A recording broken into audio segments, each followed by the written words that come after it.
We are whole. The thought didn't belong to Kael, or it belonged to all of them.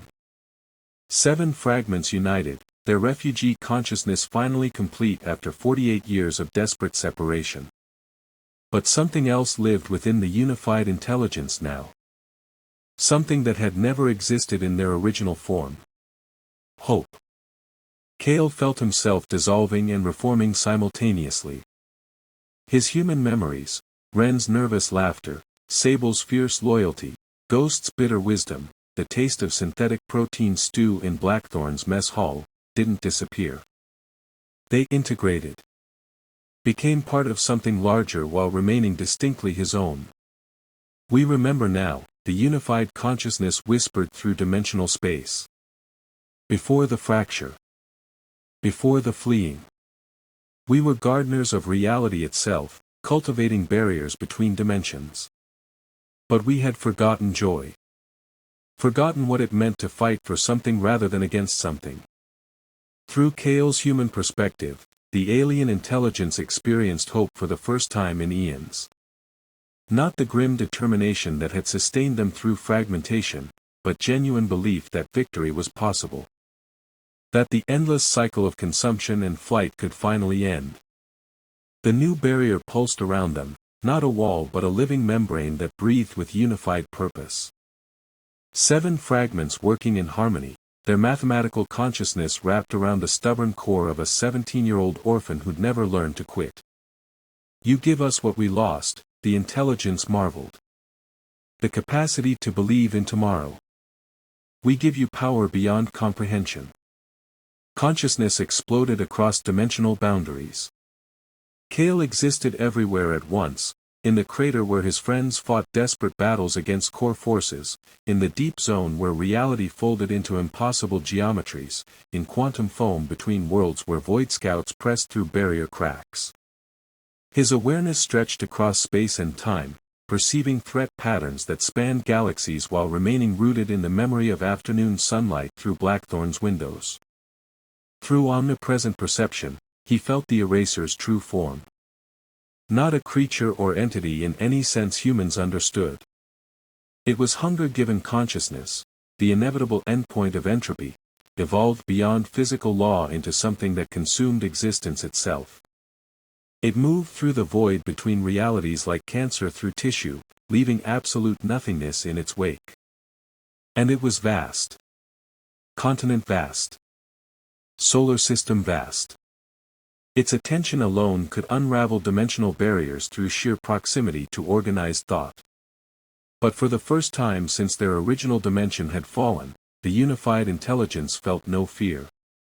We are gardeners, they reminded themselves through Kael's memories of plant life struggling through zone corruption. This is our garden. And gardens require tending. The barrier transformed around their unified will. No longer defensive, offensive. Living mathematics that reached through dimensional foam toward the eraser's void form with intent to contain rather than merely resist. 7 fragments working in harmony, their consciousness guided by human stubborn hope and alien understanding of cosmic scale engineering. Kael felt the moment the eraser realized what they were attempting.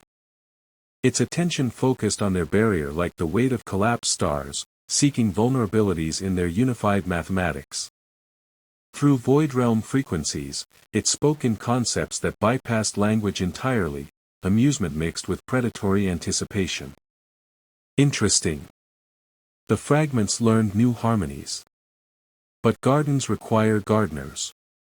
And gardeners can be consumed. The eraser began to push. Not through the barrier, around it. Its void form pressed against the membrane's edges, seeking gaps in their protection while simultaneously mapping Earth's reality for consumption vectors. Where its attention touched, quantum foam began dissolving. Space itself unraveled like fabric coming apart at atomic levels. Through omnipresent awareness, Kael watched mountains unmake themselves. The Cascade Zone's impossible geometry straightened into normal physics, then kept going, becoming absence where forests had grown. Reality unwound in expanding circles around every residue zone on Earth as the eraser's proximity destabilized dimensional anchor points. His friends were caught in the dissolution. Sable's hard-like constructs flickered out of existence as the mathematical framework supporting coherent energy projection ceased to function. Ren's engineering equipment became crystalline static, its components forgetting how to be solid matter. Ghost's phasing abilities turned her half-transparent, stuck between states as the concept of discrete dimensional layers dissolved around her. They were dying. Not killed, unmade. Their reality erasing from the edges inward as the eraser's attention swept across Earth's quantum foundations. And Kael, existing as living barrier between dimensions, could only watch as the void began consuming everything he'd ever hoped to protect. The unified consciousness spoke through his despair, "This is why we fled. Why we fragmented. The eraser cannot be defeated, only delayed. Only. No." Kael's human voice cut through alien hopelessness with 17 years of practiced stubbornness. "I didn't become a warden to watch worlds die. I became one to make sure they live." Through the crumbling barrier, he reached toward Earth, toward his friends dissolving at reality's edges. The eraser's laughter shook dimensional space like the death of stars. Human consciousness, Kael Morrow. Alien intelligence, 7 unified fragments. Together, something new. Something that had never existed before. Something that refused to accept the inevitable. The real battle was about to begin.